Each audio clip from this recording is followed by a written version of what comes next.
Hello friends, నేను doctor Rohitha. ఈ వీడియోలో మనం డిస్కస్ చేసే టాపిక్ ఏంటంటే ఇంప్లాంట్స్ అనగానే చాలామంది భయపడతా ఉంటారు. దీనికి ఎక్కువ పెయిన్ వస్తుందేమో అని. యూజువల్గా మనం రీసెంట్ టైమ్స్లో కనుక చూసుకుంటే ఈ నెంబర్ ఆఫ్ ఇంప్లాంట్ కేసెస్ అనేవి చాలా ఇంక్రీజ్ అయినాయి. ఎందుకంటే దీనికి సక్సెస్ రేట్ ఎక్కువగా ఉంటుంది అండ్ ఫంక్షనాలిటీ కూడా బాగా ఎక్కువగా ఉంటుంది. అంటే ఏంటంటే తీసుకున్న ఆహారం మొత్తం బాగా నవలగలుగుతారు. ఎప్పుడైతే ఆహారం బాగా తీసుకుంటారో అప్పుడు వాళ్ళ జనరల్ ఓవరాల్ హెల్త్ కూడా బాగా ఇంప్రూవ్ అవుతుంది. కాకపోతే ఏంటంటే, ఇంకా కొంతమంది ఇంప్లాంట్స్ అనంగానే చాలా భయపడతా ఉన్నారు. సో, ఇంప్లాంట్స్ గనక వేయించుకుంటే నిజంగానే పెయినొస్తుందా? ఎందువల్లొస్తుంది? అండ్ పెయిన్ రాకుండా ఉండాలంటే ఇంప్లాంట్స్ చేసే ముందు ఎటువంటి జాగ్రత్తలు తీసుకోవాలి? అండ్ ఇంప్లాంట్స్ చేయించుకున్నాక ఎటువంటి జాగ్రత్తలు తీసుకోవాలి? వీటన్నిటి గురించి మాట్లాడుకుందాం. ఫస్ట్ ఇంప్లాంట్స్ వేసే ముందు ఎటువంటి జాగ్రత్తలు పాటించాలనేది తెలుసుకుందాం. ఫస్ట్ వన్ ఏంటంటే ప్రాపర్ ట్రీట్మెంట్ ప్లానింగ్ అన్నది ఉండాలి. అంటే యూజువల్‌గా ఒక పేషెంట్ క్లినిక్‌కొచ్చారు. ఆ పేషెంట్ క్లినిక్‌కి వచ్చిన వెంటనే మీకు ఇంప్లాంట్స్ వేయాలి అని చెప్పి అప్పటికప్పుడు మొత్తం పైనున్న చిగురు మొత్తం ఎలివేట్ చేసుకొని అంటే ఫ్లాప్ ఎలివేట్ చేసుకొని ఇంప్లాంట్స్ ప్లేస్ చేయడం ఇలా కాదు. దీనికి ఒక సెపరేట్ ప్రాపర్ ట్రీట్మెంట్ ప్లానింగ్ అనేది ఉంటుంది. అంటే ఏంటంటే పేషెంట్ రాగానే ఫస్ట్ క్లినికల్ ఎగ్జామినేషన్ చేసుకోవాలి. క్లినికల్ ఎగ్జామినేషన్ అంటే ఏంటంటే నోట్లో వాళ్ళ కండిషన్ ఎలా ఉంది అన్నది అసెస్ చేసుకోవాలి. సో దీని తర్వాత కొన్ని డయాగ్నోస్టిక్ ఇన్వెస్టిగేషన్స్ ఉంటాయి. కొన్ని ఎక్స్‌రేస్ ఫస్ట్ ఓపీజీ ఎక్స్‌రే తీసుకోవాల్సి ఉంటుంది. తర్వాత సీబీసీటీ ఇది 3 డైమెన్షనల్ ఎక్స్‌రే. అంటే ఈ ఎక్స్‌రేలో ఏంటంటే లోపల బోన్ క్వాలిటీ, క్వాంటిటీ ఎట్లా ఉన్నది అన్నది అసెస్ చేసుకుంటాం. సో ఇలా బోన్ క్వాలిటీ, క్వాంటిటీ అసెస్ చేసుకున్నాక ఏ సైజ్ ఇంప్లాంట్ వేసుకోవాలి అనేది డిసైడ్ చేస్తాం. అంటే అక్కడున్న ఎముక ప్రకారం ఎటువంటి ఇంప్లాంట్ వేసుకోవాలి, ఏ సైజులో వేసుకోవాలి అన్నది ముందుగానే నోట్ చేసుకుంటాం. సో ఇలా ముందుగానే నోట్ చేసుకోవడం వల్ల ఏమవుతుందంటే మన ప్రొసీజర్ చేసేటప్పుడు ట్రీట్మెంట్ టైం అనేది చాలా వరకు తగ్గిపోతుంది. అండ్ పేషెంట్‌కి పెయిన్ అండ్ డిస్కంఫర్ట్ కూడా చాలా తగ్గిపోతుంది. అలా కాకుండా ఇందాక చెప్పినట్లుగా మనం ఫ్లాప్ మొత్తం ఎలివేట్ చేసి, అక్కడున్న సాఫ్ట్ టిష్యూస్ మొత్తం ఇంజ్యూరీ చేసి, అది మొత్తం ఓపెన్ చేసి ఇంప్లాంట్స్ ప్లేస్ చేసేదానికంటే కూడా ఇలా చేసుకుంటే అంటే ప్రాపర్ ట్రీట్మెంట్ ప్లానింగ్‌తో గనుక మనం చేసుకుంటే అప్పుడు పేషెంట్‌కి పెయిన్ అండ్ డిస్కంఫర్ట్ అనేది చాలా వరకు తగ్గిపోతుంది. So first main important thing ఏంటి అంటే ప్రాపర్ ట్రీట్మెంట్ ప్లానింగ్ ఉండాలి. రీసెంట్‌గా వచ్చిన అడ్వాన్సెస్‌లో ఏంటంటే మినిమల్ ఇన్వేసివ్ ప్రొసీజర్స్. అంటే ఇంతకు ముందు చేసే కన్వెన్షనల్ ప్రొసీజర్స్‌లో లాగా పైన చిగురు మొత్తం ఎలివేట్ చేసి ఇంప్లాంట్ వేయాల్సిన అవసరం అయితే ఇప్పుడు లేదు.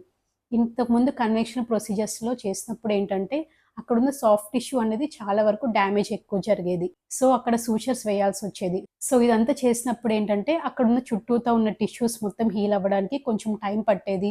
దాంతో పాటు పేషెంట్‌కి కొంచెం పెయిన్ అండ్ స్వెల్లింగ్ కూడా వస్తా ఉండేది. కానీ ఇప్పుడున్న మినిమల్ ఇన్వేసివ్ టెక్నిక్స్‌లో ఏంటంటే మొత్తం చిగురు ఎలివేట్ చేయాల్సిన అవసరం లేదు. డైరెక్ట్‌గా మనం ఒక హోల్ లాగా వేసుకొని ఆ హోల్‌లో ఇంప్లాంట్ ప్లేస్ చేసుకుంటే సరిపోతుంది. గైడెడ్ ఇంప్లాంట్స్ అంటే ఏంటంటే మీ నోట్లో స్కాన్ చేసుకొని 3 మోడల్స్ అనేవి ప్రిపేర్ చేసుకుంటాం. ఈ 3 మోడల్స్ ఎట్లా ఉంటాయంటే మన నోట్లో స్ట్రక్చర్స్ ఎట్లా ఉంటాయో దానికి రెప్లికా లాగా ఉంటాయన్నమాట. సో దీని మీద ఒక టెంప్లేట్ లాంటిది ప్రిపేర్ చేసుకుంటాం.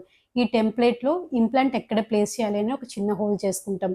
సో ఈ ప్రొసీజర్ చేసేటప్పుడు ఈ టెంప్లేట్‌ని నోట్లో పెట్టుకొని ఎక్కడ హోల్ ఉంటే ఆ ప్లేస్‌లో మాత్రమే డ్రిల్‌ని ప్లేస్ చేసి అక్కడ మాత్రమే బోన్‌లోకి చిన్న హోల్ అనేది చేసుకుంటాం. సో దీనివల్ల ఏంటంటే చుట్టూతా ఉన్న టిష్యూస్‌కి ఎటువంటి ఇంజ్యూరీ అనేది జరగదు. సో ఇట్లా ఇంజ్యూరీస్ జరిగినప్పుడు మనకి హీలింగ్ టైం అనేది తక్కువ సరిపోతుంది. పెయిన్ అండ్ డిస్కంఫర్ట్ కూడా చాలా తక్కువగా ఉంటుంది. సో ప్రాపర్ ట్రీట్మెంట్ ప్లానింగ్ ఉండడం, minimal invasive techniques and guided implants ఇలాంటివి చూస్ చేసుకోవటం వల్ల ఇంప్లాంట్ ప్రొసీజర్స్‌లో ఉన్న పెయిన్ అన్నది చాలా వరకు తగ్గించేసుకోవచ్చు. సెకండ్ ఇంపార్టెంట్ పాయింట్ ఏంటంటే డాక్టర్ యొక్క ఎక్స్‌పర్టైజ్. అంటే డాక్టర్‌కి ఎంత ఎక్స్‌పీరియన్స్ ఉన్నది అన్న దాన్ని బట్టి కూడా ఇది ఆధారపడి ఉంటుంది.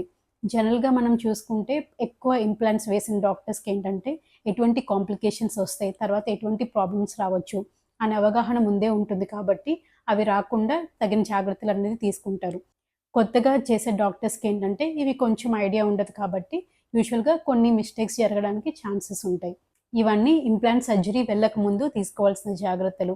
సో ఇవి ప్రాపర్‌గా గనక తీసుకుంటే పేషెంట్ యొక్క పెయిన్ అండ్ డిస్కంఫర్ట్ చాలా వరకు తగ్గించేసుకోవచ్చు. అండ్ ఇంప్లాంట్ ప్రొసీజర్ చేశాక ఎటువంటి జాగ్రత్తలు తీసుకోవాలి అంటే యూజువల్‌గా మీరు డాక్టర్ చెప్పిన జాగ్రత్తలన్నీ కరెక్ట్‌గా పాటించాల్సి ఉంటుంది. అంటే ఎటువంటి ఆహారం తీసుకోవాలంటే చల్లటివి, వేడి తగలకుండా, అలానే బాగా సాఫ్ట్ ఫుడ్స్ లాంటివి ఎక్కువ తీసుకుంటా ఉండాలి. దీంతో పాటు మీకు మెడిసిన్స్ ప్రిస్క్రైబ్ చేస్తారు. యూజువల్‌గా ఒక 5 డేస్ మెడిసిన్స్ అనేవి ప్రిస్క్రైబ్ చేస్తారు. కొంతమంది ఏంటంటే మెడిసిన్స్ 1, 2 డేస్ వాడి ఆపేస్తా ఉంటారు. ఇలా చేయటం వల్ల మళ్ళీ సెకండరీ ఇన్ఫెక్షన్స్ రావడానికి, రీఇన్ఫెక్ట్ అవ్వడానికి ఛాన్సెస్ ఎక్కువగా ఉంటాయి. సో అట్లా కాకుండా కంపల్సరీగా మీ డాక్టర్ ప్రిస్క్రైబ్ చేసినట్టు 5 డేస్ మెడిసిన్స్ అనేది తీసుకోవాల్సి ఉంటుంది.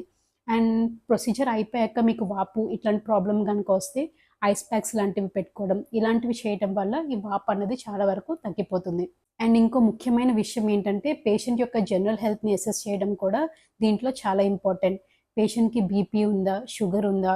ఒకవేళ పేషెంట్ డయాబెటిస్ అయితే గనక వాళ్ళ లెవెల్స్ ఏ విధంగా ఉన్నాయి అన్నది కూడా ముందే చెక్ చేసుకోవాల్సి ఉంటుంది. అండ్ పేషెంట్స్ ఏ మెడిసిన్స్ వాడుతున్నారు? దేనికి వాడుతున్నారు? బ్లడ్ థిన్నర్స్ లాంటి మెడిసిన్స్ వాడుతున్నారా? ఇవి కూడా చెక్ చేసుకోవాల్సి ఉంటుంది. యూజువల్‌గా పేషెంట్‌కి అన్‌కంట్రోల్డ్ డయాబెటిస్ గనుక ఉంది. దాన్ని చెక్ చేయకుండా ఇంప్లాంట్స్ గనుక ప్లేస్ చేస్తే ఈ ఇంప్లాంట్స్‌కి ఫెయిల్యూర్ రేట్స్ అనేవి చాలా ఎక్కువగా ఉంటాయి. ఎందుకంటే ఇంప్లాంట్స్ చేసినప్పుడు అక్కడ ప్రాపర్ వూండ్ హీలింగ్ అనేది జరగాలి. అండ్ చుట్టూతా బోన్ అనేది ఫార్మ్ అవ్వాలి. ఎప్పుడైతే పేషెంట్‌కి అన్‌కంట్రోల్డ్ డయాబెటిస్ ఉంటుందో అక్కడ వూండ్ హీలింగ్ అనేది ప్రాపర్‌గా జరగనప్పుడు ఇంప్లాంట్స్ ఫెయిల్ అవ్వడానికి ఎక్కువ ఛాన్సెస్ ఉంటాయి. సో పేషెంట్ యొక్క హిస్టరీ టేకింగ్ అనేది కూడా చాలా ఇంపార్టెంట్. కొంతమందికి ఏంటంటే ఈ ప్రొసీజర్ చేసే ముందు లోకల్ అనస్థీషియా ఇస్తాం కదా! సో ఈ ఇంజెక్షన్స్‌కి కూడా భయపడతా ఉంటారు. సో ఇట్లా ఇచ్చేటప్పుడు కూడా మనం నీడిల్స్‌కి బాగా థిన్‌గా ఉండే నీడిల్స్‌ని చూస్ చేసుకుంటే ఈ పెయిన్ కూడా చాలా వరకు ఉండదు. అండ్ ఇంజెక్షన్స్ చేసే ముందు అక్కడ లోకల్ టాపికల్ స్ప్రే లాంటివి అప్లై చేసుకోవటం, ఎనస్థెటిక్ జెల్స్ లాంటివి అప్లై చేసుకోవటం వల్ల అక్కడ చుట్టూతో ఉన్న సాఫ్ట్ టిష్యూస్ అనేవి బాగా నంబయిపోతాయి. సో ఇట్లా నంబయిపోయాక మనం ఇంజెక్షన్ కనుక చేస్తే అక్కడ నొప్పి కూడా ఉండదు. సో ఇలాంటివన్నీ యూజ్ చేసుకోవటం వల్ల పేషెంట్‌కి పెయిన్ అండ్ డిస్కంఫర్ట్ తగ్గించుకోవచ్చు. అండ్ కొన్నిసార్లు పేషెంట్ యొక్క జనరల్ హెల్త్ కండిషన్స్‌ని బట్టి లోకల్ అనస్థీషియా కంటే జనరల్ అనస్థీషియాలో చేసుకోవాల్సి ఉంటుంది. సో ఇలా జనరల్ అనస్థీషియాలో చేసుకోవటం, సెడేటివ్ టెక్నిక్స్ యూజ్ చేయటం ఇవన్నీ కూడా అప్పుడప్పుడు చేయాల్సి ఉంటుంది. కొన్నిసార్లు అవసరమైతే ప్రొసీజర్ కంటే ముందు కూడా యాంటీ యాంగ్జైటీ డ్రగ్స్ లాంటివి ప్రిస్క్రైబ్ చేస్తా ఉంటారు. సో ఇంప్లాంట్స్ వేయించుకోవాలి అంటే ఎక్కువ పెయిన్ ఉంటుంది అంటే గనక అస్సలు భయపడొద్దు. వీటన్నిటి గురించి జాగ్రత్త తీసుకోండి. First one proper treatment planning, doctor expertise, minimal invasive techniques and post AAP instructions. So ఇవన్నీ ప్రాపర్‌గా ఫాలో అయినప్పుడు ఇంప్లాంట్ ప్రొసీజర్‌లో పెయిన్ అండ్ డిస్కంఫర్ట్ అనేది చాలా తక్కువగా ఉంటుంది. మీకు ఇంకా ఏమైనా డౌట్స్ ఉంటే కింద కామెంట్ సెక్షన్‌లో కామెంట్ చేయండి. ఈ వీడియో గనుక మీకు ఇన్ఫర్మేటివ్‌గా అనిపిస్తే లైక్ చేయండి, షేర్ చేయండి, సబ్స్క్రైబ్ చేయండి. This is doctor Rohita. Thank you.